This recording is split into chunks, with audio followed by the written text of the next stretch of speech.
अस्सलाम वालेकुम रहमतुल्लाहि व बरकातुहू। मेरे अजीज भाई और बहनों, जिंदगी में चाहे कितनी मुश्किलात क्यों ना आ जाएं, एक बात कभी ना भूलें कि अल्लाह ताला की रहमत हर चीज से ज्यादा वसीर है।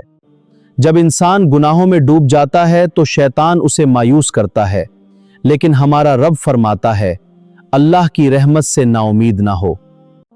अगर आज हम सच्चे दिल से तौबा करें, नमाज की पाबंदी करें, वालिदैन की खिदमत करें, सच बोलें और लोगों के साथ अच्छा अखलाक इख्तियार करें, तो अल्लाह ताला हमारी जिंदगियों में ऐसी बरकत अता फरमाता है जिसका हम तसव्वुर भी नहीं कर सकते।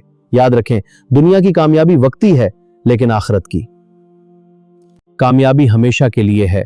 इसलिए आज ही अपने रब की तरफ लौट आएं, कुरान से ताल्लुक मजबूत करें और हर नमाज वक्त पर अदा करने का अहद करें।